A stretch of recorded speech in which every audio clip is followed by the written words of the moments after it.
带你追查事件真相，掌握证据变化。观众朋友你好，欢迎持续加入新闻大白话，我是主持人谭一伦。节目一开始来介绍今天的特别来宾，首先是前立委邱毅，主持人好，大家好。还有前驻纽大使谢文吉，主持人好，各位朋友大家好，以及军事专家施小维。主持人好，大家好。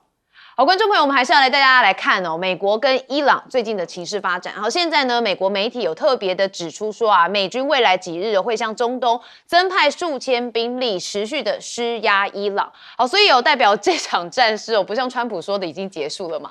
好，美国的官员指出哦，这次调派的部队包含了航母布希号，还有数艘军舰随行，大约是6000名的官兵随行部署。那另外有2栖的攻击舰全狮号的战备群跟他搭载的第11陆战队远征部队大概是4200人，好，预计在本月底就会抵达中东。那这个举动哦，正值川普政府一方面试图以海上封锁等方式来施压伊朗来达成协议，那同时又考虑哦，如果当前停火无法维持，就可能进一步的空袭伊朗，来展开一个地面的行动。好，简单来说4个字就是边打边谈，就是这样的态势。好，那目前哦，美军在中东部署哦，哇，蛮多人的，是5万人。那布希号航母哦，正在绕行非洲哦，前往中东，所以也是快到了。那另外全狮号稍微比较远哦，它也在关岛附近。那预计在本月的下旬会抵达中东。那我们要带大家听一段哦，因为美军呢，它发布了一段无线电的通讯录音，我们先听听它里头讲什么。The U.S. has announced a formal blockade of Iranian ports and coastal areas. This is illegal action. All vessels are advised to immediately return to port if leaving and discontinue transit to Iran if that is your next port of call. Do not attempt to breach the blockade. Vessels will be boarded for interdiction and seizure transiting to or from an Iranian port. Turn around and prepare to be boarded. If you do not comply with this blockade, we will use force. The whole of the United States Navy is ready to force compliance. Now. 好，这就是美军的行动，也就是封锁伊朗港口的这个部分哦。那现在也说超过100架美国飞机支援对伊朗的海上封锁，那军方就扩大了监视还有执法的行动。那这次的封锁是由10几艘的军舰跟大量的空中支援力量来执行。那参与的包含是战斗机、侦察机、无人机跟加油机，分别从区域基地有1艘航空母舰跟1艘2栖攻击舰来进行起飞作战。那现在大家就很关心到的是福特号，哇，因为它实在在外头好久了，它是打破了现代美航母部署时间最长的记录。从去年6月起航，原本计划在假期前就要返回，就经过2次的延期哦。那这个舰已经部署了大约是10个月。我想我这个就是不是福特号上面的官兵一定想什么时候可以回家哈？之前还传出有这个火灾的事情嘛，很多人都觉得是里头的官兵放火的，然后这个是传闻。但是现在美国海军说啊，这次的部署可能会持续11个月。好，真的是福特号最近发生了这个舰上的火灾，也导致了数百名海军说是没有床可以睡等等的状况非常的多。好，所以我们要再看到美国如果继续海上封锁啊，伊朗放话说会封锁红海等3条重要的航道，所以伊朗军方警告啊，我手里还有牌哈，我的牌就是如果美国你继续对我实施海上封锁，我就封锁红海、波斯湾还有阿曼湾等重要的航道。好，有点类似鱼死网破反正伊朗nothing can lose 好，那当然伊朗呛美谢中现在第2轮的和谈在即，川普仍然是呛摧毁伊朗，但是伊朗的总统裴泽斯基安说，你凭什么？我们来听听他怎么说。ما دنبال نارامی هستیم میفهمیم که نباید بجنگیم برای اینکه مملکتمون باید درست بشه اما میفهمیم اگر حمله کردن به ما با قدرت بیستیم و در مقابلشون سرخم نکنیم چه حقی اینا به کشور ما حمله کردن چه گناهی داشتیم ما好，我自己感觉就很像2个朋友之间突然被人家揍一拳，我也会说你凭什么？就是这种感觉。伊朗总统也特别讲说，他们感谢中国，期待2国的关系要继续稳固。我们再来听听他怎么讲。ما از دولت چین از رئیس جمهور چین و از مجموعه پشتیبانی‌ها و همکاری‌هایی که داره قدردانی می‌کنیم اونها هم در مقابل ظلم و ستم ایستادن اونها هم دنبال عدالت و مشارکت و حضور مردمن و از اونها هم قدردانی می‌کنیم و این ارتباط ما با این عزیزان با قدرت ادامه پیدا خواهد کرد 好，所以你可以看到现在的局势哦，当然是停火的状态，所以这个外交的喊话变得相当的频繁。但我们要看到了，目前到底伊朗跟美国之间哦，下一轮的谈判是什么时候呢？好，原本传出就在16号，但目前看起来有些变数哦，因为伊朗要将评估到底还要不要跟美国举行下一轮的谈判，那就是伊朗跟巴基斯坦代表团会晤之后，是要评估决定是否要跟美国展开谈判。好，因为上周谈判破裂嘛，那仍然透过的是巴基斯坦继续跟美国进行交流。那白宫则说啊，这个美伊下轮的会谈很可能会在伊斯兰堡来举行。那华府的官员也说啊，美国尚未正式同意延长跟伊朗为期2周的停火。好，所以现在看起来哦，是不是有达成一些共识？我们看到多方消息有讲嘛，美伊可能会在本周稍后会举行一个第2次的谈判，但目前美伊在是否谈判以及谈判时间等问题上面，仍然还是存在着分歧。好，所以川普就特别讲说啊，目前没有完全考虑要延长美伊停火的协议，甚至他还预告说啊，接下来2天会看到非常惊人的进展。好，但是我不信啦，因为川普的话都要打1折。好，那美国媒体说啊，美国谈判团队14号跟伊朗接洽，那说推动达成框架协议说已经是接近达成结束战争的框架协议，无亚不。好，但是以色列的总理纳坦雅胡可能最不想看到协议达成。我们来听他怎么讲。ידידינו האמריקנים מעדכנים אותנו כל הזמן על המגעים שלהם עם איראן. המטרות שלנו ושל ארצות הברית זהות. אנחנו רוצים לראות את החומר המועשר מוצא מאיראן, אנחנו רוצים לראות ביטול של יכולת ההעשרה בתוך איראן. הדבר הזה יסתיים, או איך הוא אפילו יתקדם. ולקראת האפשרות שהלחימה תחודש, אנחנו ערוכים לכל תרחיש. 好，我们还是回到一开始现在这个川普加大动作在施压伊朗，尤其在海上的部分。我们先问介大使怎么看？我想刚刚那个内塔尼亚胡的那个说法，你就可以看出来，他已经不加掩饰了，他希望这场战争继续。这场战争如果停止的话，那以色列不管是用消灭来讲，还是严重打击伊朗的这个目标就会受挫。那他现在就是他自己没有这个能力，当然要美国在打前锋啦。美国这次川普事实上已经给以色列足够的资源了，而且美国也付出极大的代价。那现在就看川普他自己怎么谈，因为内塔尼亚胡也蛮麻烦的，有的时候很多事情他不能这样明着讲。他前2天在电视上讲说，我们跟美国是密切联系的，我们的亲密关系亲密无间。那个范斯在谈完以后，在飞机上第一个就打电话给我，跟我报告。跟他报告？对啊，就跟我说明啊。对啊，他说这个事情我们跟美国从头到尾都保持密切联系，对，常常在沟通。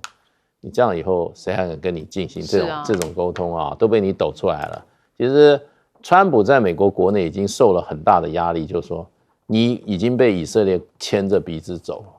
对，那川普他不承认啊。他有说没有人能够牵着我鼻子走，可是问题就变成内塔尼亚胡就说你的副总统先跟我报告，那你不是被人家牵着鼻子走，这就坐实了现在批评美国国内批评川普的声浪。所以我觉得内塔尼亚胡为什么会这样做，因为他个人的政治前途跟这个也有关系。那另外一方面，这是以色列他的建国过程中一次绝佳的一个机会，他可以把伊朗消灭不见得，可是严重让伊朗这个军事力量也好，核武的力量也好，然后把它严重的把它削弱，而且不是靠他自己力量，是用美国的力量。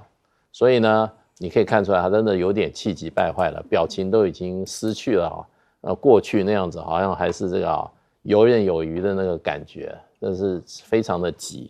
那当然，这个最后我觉得决定还是在川普啦。川普很喜欢用这种恐吓的方式来得到他想要得到的目的，那是因为他以前确实也达成目的了，他就恐吓别人，别人就怎么屈服了。可这次碰到伊朗，大概很困难，而且这个中间有一些国家，基本上我觉得基本上某种程度上应该是对美国施压，比如说巴基斯坦好了，就传出来巴基斯坦说，不管怎么样你们能立刻复谈你们能不能先做一个承诺，让伊朗觉得你是有诚意的，就是你把停战从2个礼拜再宣布再增加45天，对，那这个都是在谈判中，这都是谈判老手他们常常会提出来的这种要求。谈判你除了守之外，你要攻，对，这个你看起来也好啊，我们继续谈啊，我是有意愿跟你谈，再给我一点时间，你再给我45天的这个停火期的话，我就可以，停火对你也很好啊。你现在不是你的福特号、你的林肯号，你的这个所谓的那个这个林肯号，这个还有它的护卫舰上面的弹药也差不多啦。对，你现在你派这个新一艘的军舰去，你光从那个好望角南非这边，你赶不及啊。对，你多一点时间，你的弹药补充以后，你将来即使想打的话，你也不是别人不会说你在唬我，你的弹药都不足，所以呢，这种都是在外交的，我觉得就是说，在这个台面下，大家都在积极进行的。那我觉得川普每一次要讲重话的时候就是他想把外交的谈判往前对他有利的往前推。那越讲这种话的时候，你会越发觉，其实这个谈判应该都在关键时刻。就是说要让还是不让，还是差不多达到他的目标了，他想再加一把力。所以我就觉得这个谈判可能还是会进行那会不会正式的代表团再一次见面这并不是那么重要，而是这一些部分是不是还有双方的这个，不管是直接或者透过中间人这样子的交换立场，是不是在进行？只要川普不断的在威胁，在那边放狠话，我就认为这个谈判事实上正在进行中。对，所以现在就是边谈又边打，因为我刚刚有讲到了，目前美军在中东部署大约是5万人，所以现在美军那边还是持续的在戒备当中吗？孝瑋哥，今天我刚先接续的这个介大使的话，其实现在时间压力是在川普这边。为什么？因为他在这个国会没有授权的军事行动对伊朗已经快要进行到60天了，所以在这个时候，如果他超过60天如果跟伊朗的这个事情谈不出个结果，那其实他到最后要面对到就是美国是不是愿意那个国会要不要授权他能够继续动武下去。所以现在川普来讲，他是时间压力，所以你可以看到他最近把这个军事力量开始往中东方面这边集中。当然以福特号来讲，福特号这个情况这么多年来看，美国海军航空母舰的这个海外部署其实因为你说航空母舰虽然说它很大我也在上面住过大概7、8天的样子，但是你说真的5、6千人挤在一个大概长30公尺，然后上下大概10来层楼的这样一个空间里面，其实非常辛苦。再加上福特号因为前面之前一些状况然后那虽然说也回到这个希腊去做一个紧急维修，但整体来讲船上的人已经在海上生活10个月了，其实心情会非常浮躁。所以这个时候他福特号调回去，然后换这个布希号过来，然后另外这边的这个林肯号还继续持续。那另外其实他们也集中了2个2栖号战斗群一个是迪利波里号已经就位了。那在月中到月底的时候呢，这个新的全狮号也就位之后，其实变成说让美军在这个区域里面，其实在这一次的这个美国跟伊朗的冲突之中，你可以看到美国的不管是海军或空军的兵力，虽然说自己也有损失，但是在战术上来讲，完全压制住伊朗，让他们完全没有办法有那个可以对美国有反制的这个地方。但是就是说美军的这个军事力量，其实从这一次的这个用兵看起来，我个人也发现一个长久以来的问题越来越严重，也就是美国海军军力其实越来越不足以那个长时间的支应这样的海上或者说是大规模的国与国之间的冲突。你可以看到川普他在就任以后，他非常精妙的利用这种快速解决的这样的方式，比如说对委内瑞拉，比如说他这次对这个伊朗整个这个政治的执政阶层快速的这样狙杀的这个方式，去逼迫伊朗对他可能对美国的想要的达到的这个政治目的或诉求能够这个屈服。但是你不可否认，就是也可以看到美国的这个军力其实在这个一连串这个调动中。就拿这个福特号来讲，他又参加了那个委内瑞拉行动，又来到了这个对伊朗的这样一个打击任务。其实，在过去的美军的这个情况来说，这样的用兵是非常耗损那个美军的这个军力的。所以也可以看到，就这一次对于这个川普来说，他必须要在我刚刚讲到，可能未来大概半个月之内，要设法彻底解决他跟伊朗之间冲突。不然，第一，他面临到国会；第二，面临到在部署在这边的美军这个长时间的这个部署。过度的这个耗损，然后甚至于这个过度的耗损会延续到后面大概至少1到2年之内，美军的海外那个作战部署都是会影响到。所以这个地方我们现在必须要观察，看川普到底要在这个半个月之内要做出什么样的决定。好，所以有很多人说，川普上任之后啊，这美国的国力看起来是往下坠的幅度比较大。邱毅委员，川普最喜欢玩的谈判游戏啊，用学术的术语来说，就在玩 chicken game， 又叫胆小鬼游戏。那要玩 chicken game 的话，你就要把自己扮成一个庞然大物，让对方认为你很强，所以只好退让。而川普这个做法4个字叫极限施压。那这一次川普选择的极限施压的手段是什么呢？一开始他想要封锁这个荷姆兹海峡，后来发现要封锁荷姆兹海峡谈何容易，所以就缩水，变成荷姆兹海峡沿岸的伊朗的港口。但是后来又发现，连要封锁伊朗的港口都有困难，因为伊朗有无人机，有武装快艇，有水面上的漂雷，又有岸基火力，又有海底下的微型的潜艇，所以他又把整个的封锁缩小成在阿曼湾产生的局部封锁。那要局部封锁，就变成选择性的执法。那选择性的执法就变成有的船可以顺利的过，那有的船就过不了。于是大家就看到了它是柿子挑软的吃。例如像中国的复兴号，中国的复兴号已经被美国财政部早就列入黑名单，但是它就可以过了。所以依照这样的做法，川普觉得他的极限施压力道不够，所以要增加筹码。那要增加筹码，当然就要调兵遣将。现在美国花了多少的兵力？花了16艘的战舰，然后再加上上面的上百架的战机，然后再加上黑鹰直升机里面载满了特战队员，随时可以降落到别人的船上去进行临检，用这个方式来恫吓，来进行封锁，希望伊朗能够就此屈服。那伊朗的对策是什么呢？刚才电视墙里面也特别提到，伊朗的总统佩泽西奇扬，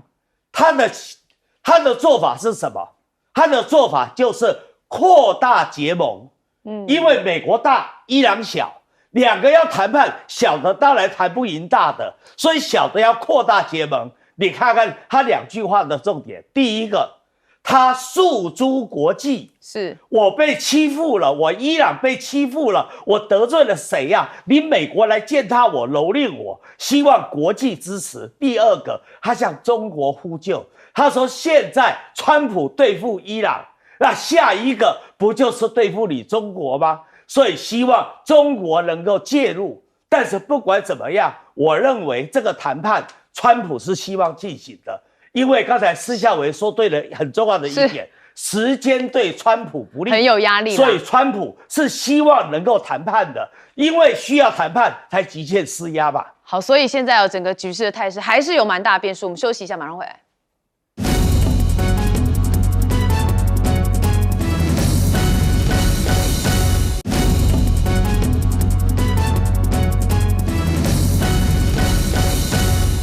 好，现在美方这边又有一些军事意外，我们看到这是 MQ-4C 的海神侦察无人机坠毁。好，这个美国海军已经证实了，说这 MQ-4C 的海神无人侦察机在4月9号的时候坠毁。好，虽然具体的原因仍不明朗但是他们把这起事故定为是事故的状态那它最后被追踪到是在波湾的国际空域飞行，朝着伊朗的方向飞去，但是目前还没有任何的证据显示它坠毁在该国，也就是伊朗这边。好，那如果呢敌方回收了这套系统当然会对美国造成很重大的情报损失。那即使只是残骸的回收，也可能会被伊朗用于宣传的目的。好，这是比较新的讯息。那我们来看到，目前这个《金融时报》也有相关报道说伊朗的伊斯兰革命卫队已经借由了秘密部署一枚中国制造的间谍卫星以协调攻击的行动，那对美国的空军基地跟区域民用基础设施来进行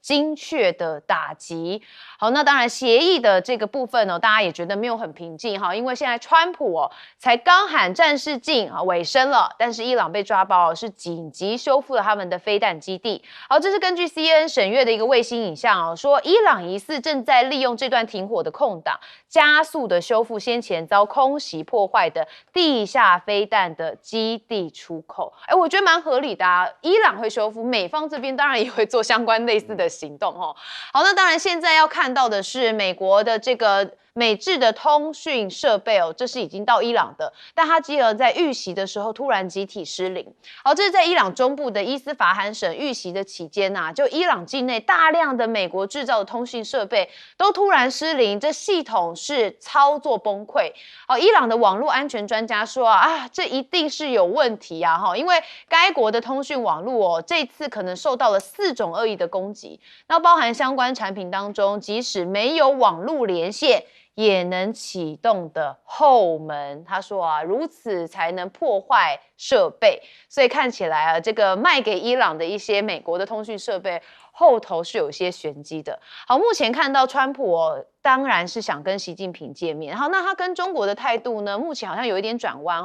说宣布开放荷姆兹海峡，然后又说中国乐坏了，习近平会给我一个大大的拥抱。我就看当天川习会的时候，川普会不会对习近平大大拥抱？我想习近平应该是不会跟他拥抱，握手是还蛮 OK 的啦好，我们看川普怎么说他说等到几周过后，我到那边的时候，习主席会给他一个大大的拥抱。我们正在非常聪明的合作，而且合作的非常好。这难道不比打仗更好吗？但要记住如果有必要，我们也非常擅长作战远胜于任何人。好，那当然，伊朗这场战事，大家也会说到底会不会影响到5月中的川习会呢？现在川普认为不会影响，甚至他还说他写了一封信给习近平，要求他别做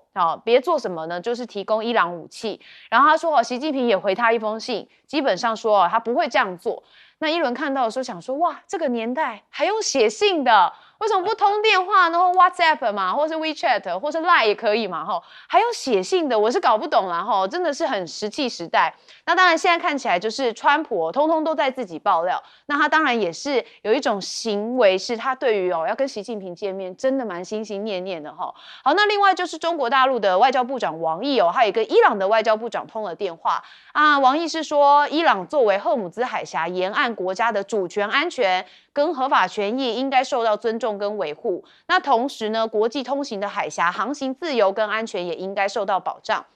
那中方愿意继续推动和平缓和，那最终实现中东地区持久和平稳定，发挥建设性的作用。好，那当然我们还是要来关注一下目前美国的财长是有对中国有一些这个更激烈的话语包含像是中国不可靠。好，那这样子的话语到底会不会影响到川习会呢？我们看到中国大陆的外交部发言人说，对于伊朗的局势中方已经多次的严正表明立场，那同时也证实了中美双方正就川普访华的事宜来保持沟通。但川习会这次哇，远比我想象的更快闪。1天半的时间，36个小时传说会参观的是天台，还有看阅兵仪式。那白宫证实原定3月底举行的嘛，因为推迟了到14、15号来举行，是5月的时候。那中方会安排川普参观天台，还会举行军事阅兵的仪式。那有知情人士就说其实现在中国官员还建议说川普停留的36个小时之内，除了跟习近平会谈之外呢，15号安排川普参观北京天坛，并在同一天离境。那这个时间我觉得是有一点快啦，那也不知道双方到底的这个细节会讲到什么，因为本来会说讲到3B 嘛，牛肉、波音跟大豆。那这个部分是不是就是只接触这样我们不得而知。好，我们还是看到了 MQ-4C 海神侦察无人机坠毁这件事，我们先问介大使。这个美国在这个伊朗这个战损已经越来越多了其实是这个是海神还有死神再摘的更多，24架了。对，伊朗那边是24架，美国承认的没有那么多。不过这个其实无人机事实上就是说在战场上它是蛮脆弱的。第一个它也没有隐身，对不对？第二个它的速度又比较慢，最多跑300公里、400公里1个小时啊。那这个孝伟是专家啦，它速度又不够，又不够快。那它主要它在高空就是潜伏侦察嘛，对。那所以被发现以后被击落的话，你也不需要太先进的啊地面的这种啊防空武器，你就可以把它击毁。那如果伊朗有空军的话，那只是伊朗现在战斗机不要还剩下几架，那其实地面的这些炮火啊，甚至这些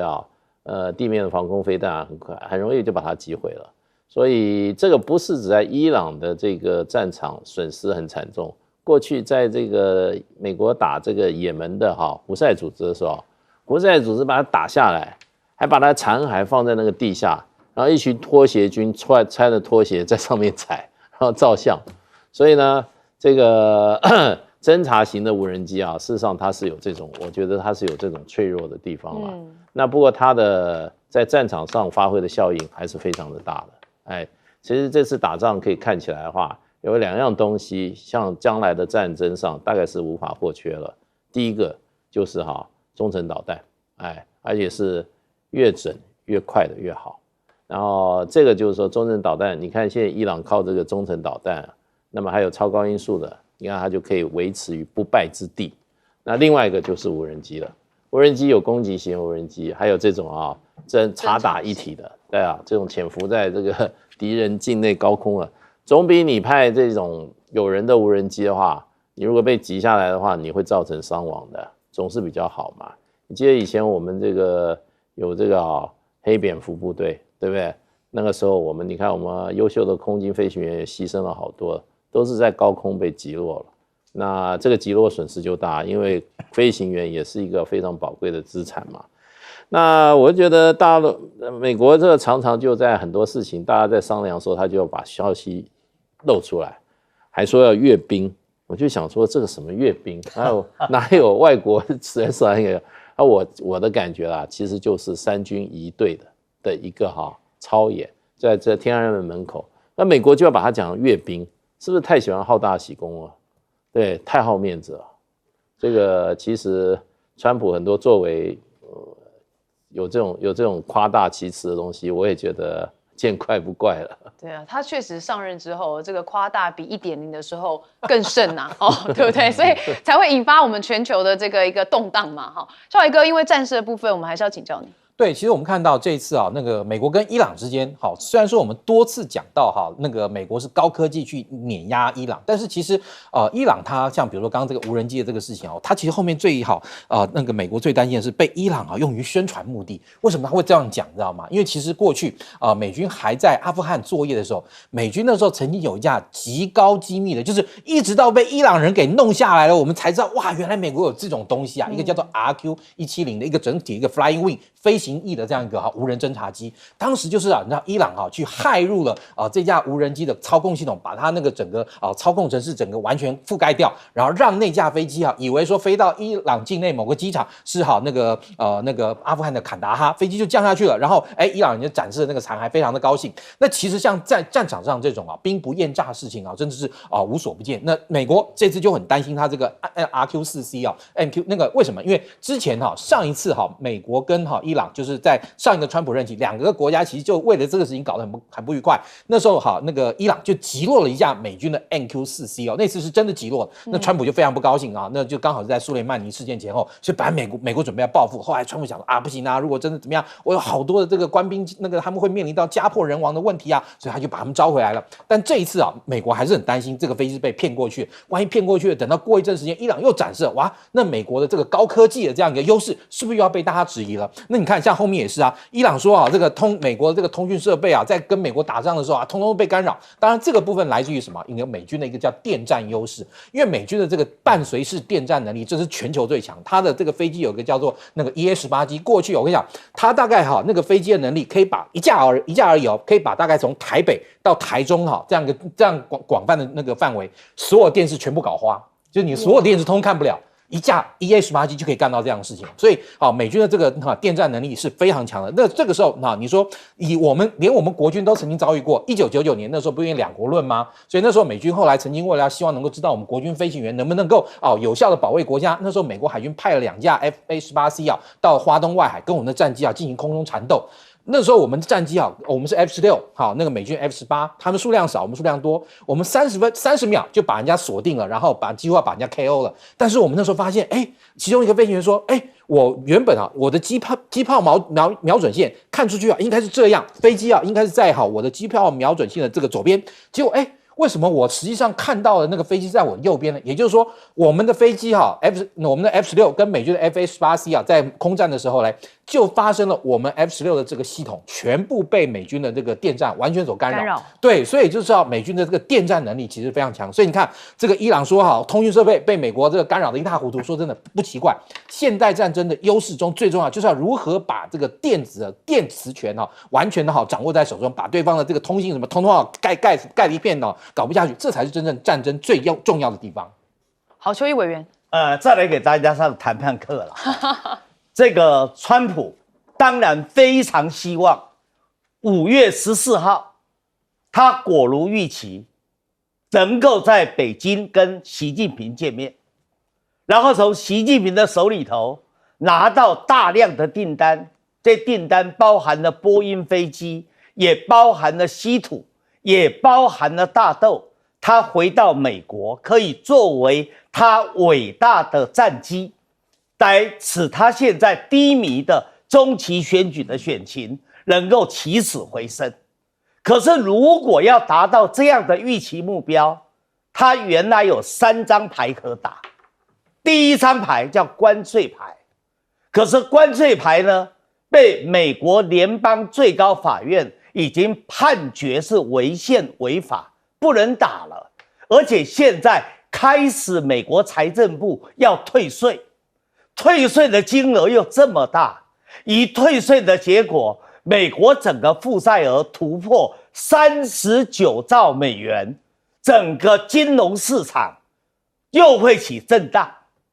所以川普又会蒙受很大的国内批评的舆论的压力。那如果专打台湾牌，那习近平一定跟他谈台湾的美国对台湾的军售的问题，这对于川普来说又少了一块肥滋滋的肥肉，他也舍不得，所以他知道中间有个牌他一定得赢，这个叫做伊朗牌。所以呢，川普毕竟80岁了，他不像我们这个年纪比较沉得住气。你80岁的人有时候气血一上来，一高兴就把心里的秘密讲出来了。他什么叫心里的秘密？电视墙已经告诉你答案了。他说川普不是讲了一句话吗？他说如果他到北京见到习近平他已经解决了，打通了霍尔木兹海峡，就是荷姆兹海峡。为什么打通霍尔木兹海峡？就跟伊朗的谈判已经达到了双方的协议了嘛。所以他这时候习近平就会拥抱他，因为中东的变局结束了。可是他这么一说，你让我们这些国际金融专家多高兴啊！因为川普心里的话说出来了，他的谈判的时间底线就是希望5月14号以前能够谈判成功。好，可是呢，就中国大陆来讲，中国大陆也可以考量啊。如果到5月14号还没有谈出一定的结果，那这时候就变成谁在求谁，是就变成川普求习近平说，你能不能出面帮忙促成谈判的和解？而且在这段时间5月14号以前，你看看现在阿联酋的王储对，去了，没错，所以整个川普的这个方式我觉得不一定会实现啊。有时候他每次都想得很好但实际上做没那么简单。休息一下，马上回来。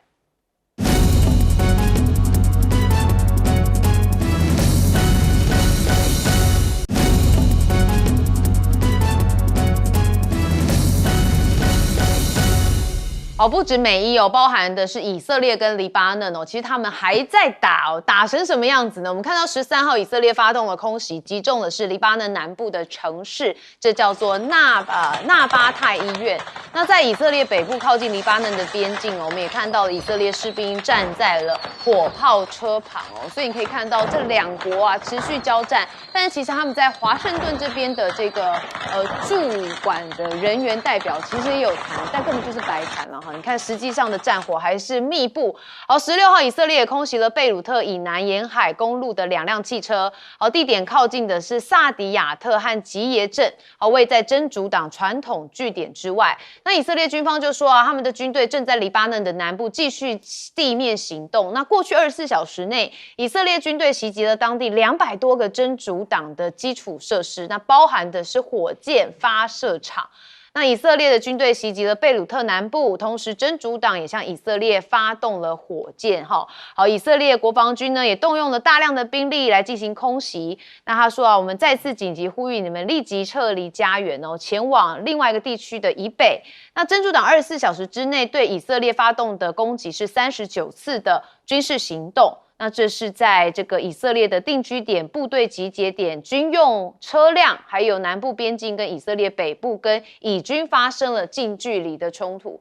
所以看到这个以色列跟黎巴嫩的战火恐怕是没有办法完毕哦。但是现在呢，整个全球的盟友跟这个美国关系越来越恶劣，包含的是美国跟英国嘛。你看英国拒挺伊朗战事，川普扬言下调贸易协议来报复。那意大利也是哦，因为针对梅洛尼之前批评川普不可接受，现在川普也回批梅诺尼说啊，他不在乎伊朗的核武，好，所以你可以看到他根本就是跟所有人为敌哈。好，那川普点火，全世界买单吗 ？CNN 接盟友的噩梦，说不参战也得陪葬经济，好说啊，这不是他们的战争，而且正持续的吞噬他们的政治还有经济的空间，好，包含我们中华民国也一样。那现在呢，川普最要不得的就是用宗教来进行一些这个讨论，然后像是他又再发了耶稣照片，从之前这个被引发了批评之后，他删掉了，最新贴了这个啊，是跟耶稣一起，耶稣还拥抱他，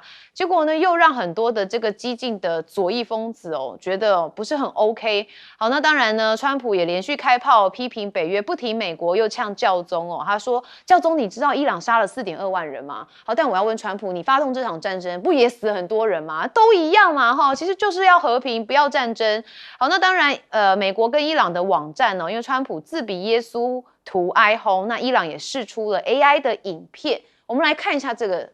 怎么做的。Your reckoning has come. What is this?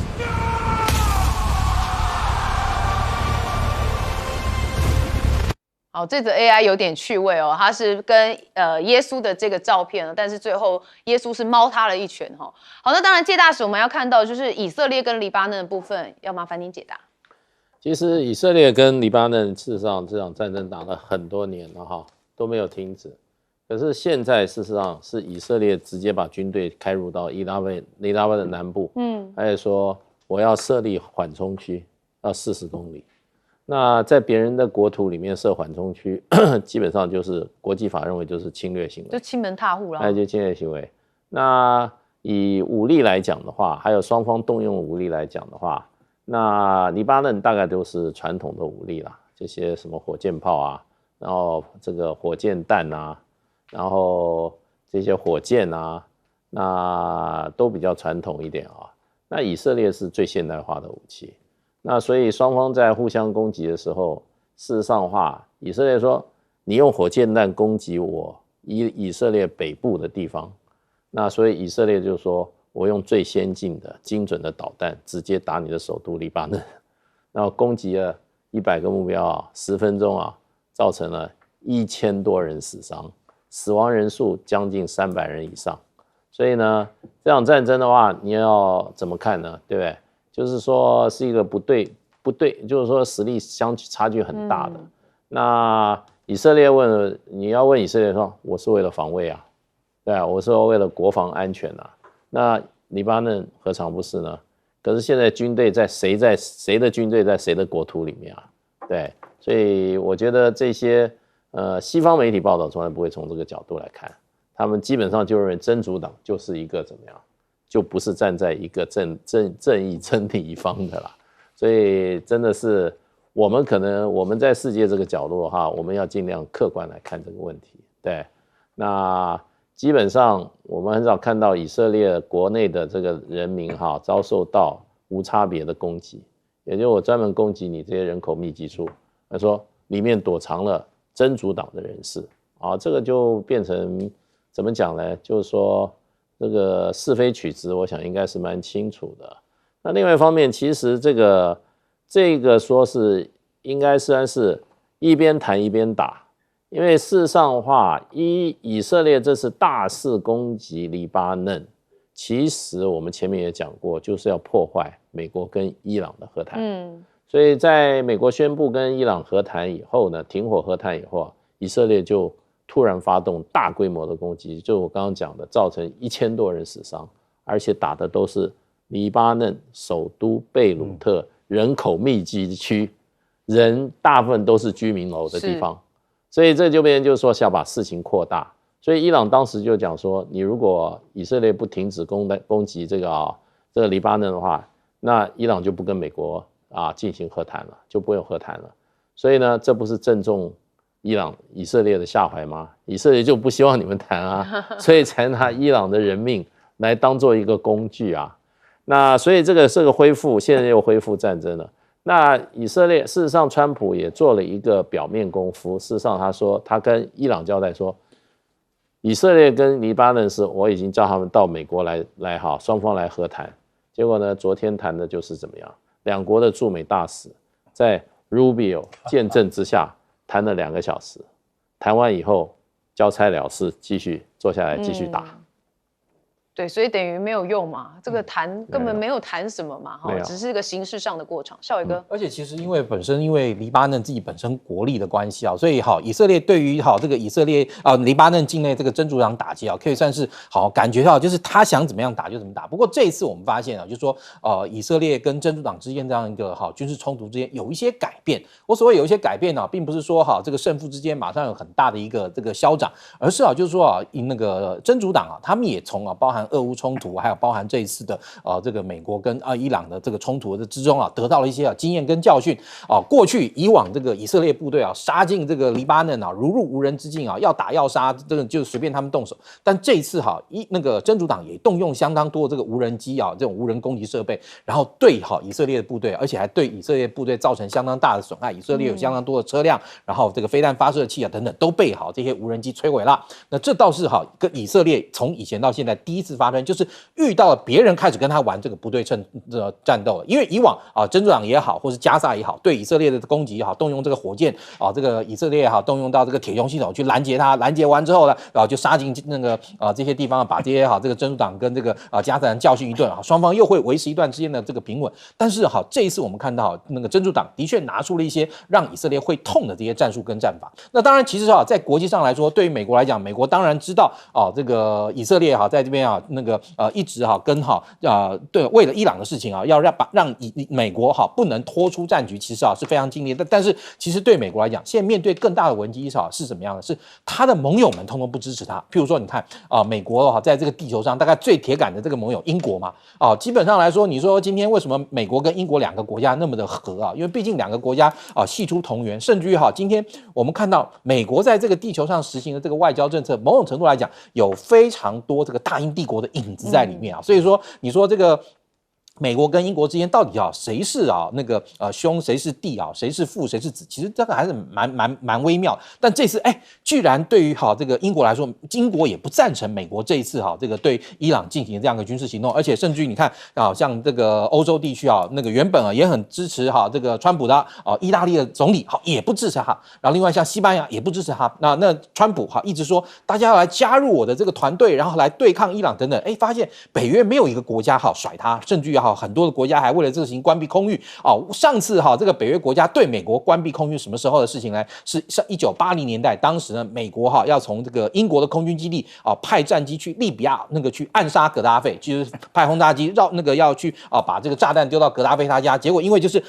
法国也关闭，西班牙也关闭，意大利也关闭空域，所以变成说美军飞机绕到大西洋绕了一圈去才在格达费家丢了炸弹。那次格达费没被炸死，他小女儿被炸。所以你看就知道这一些北约国家其实对于就是说美国来讲，他们还是会分得很清楚，就是说今天如果是我们北约受到了这个袭击，而北约被迫要来这个防卫的时候呢，这个时候我们有支持美国作为一切的这个义务跟这个必须要有所作为。但这次不是啊，明明是你美国自己跑去打人家伊朗的，那你说要我们北约这些国家，我们怎么能够支持呢？所以现在川普他面对的问题不仅仅是他马上要面到国会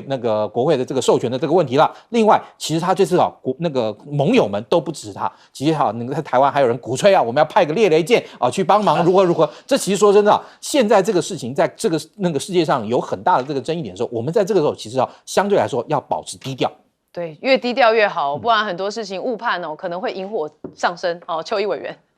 以色列跟黎巴嫩的这一场的会谈，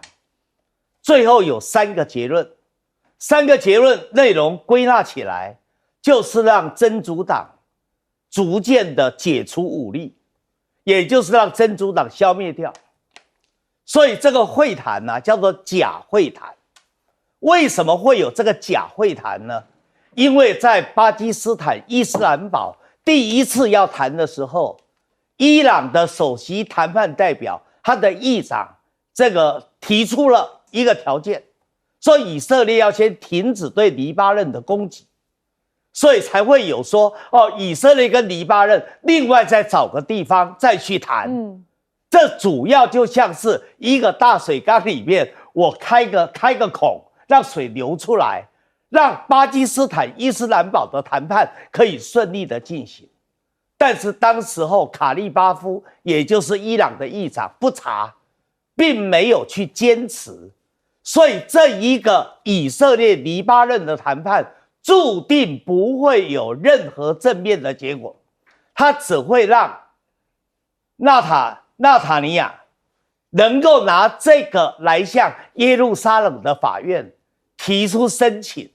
看看他可不可以不要出庭，因为现在战事仍然非常的紧张，因为黎巴嫩真主党跟以色列仍然在交战，所以他不能出庭审理，让他的贪腐案的审理能够继续的往后延宕。好，另外一个就是我刚才一直谈的理论，在谈判的过程里面，美国因为川普的个人的性格跟风格，使得他非常的傲慢自大，他的2进攻比1进攻时候更加的傲慢，加上旁边都是一堆像赫格斯基这样的马屁精，所以使得他得罪了许多他的盟友，这样也使得美国在整个谈判上就产生了很大的压力，因为他的结盟对象越来越少啊，而且大家慢慢的同情伊朗啊，所以伊朗的盟友增加，所以原来是一个大跟小的谈判，现在大在缩小，小在扩大，所以对美国越来越不利。这就是我们从第一段一直谈到现在，一直说时间对川普不利，但是川普基本上心里也很急，所以他的极限施压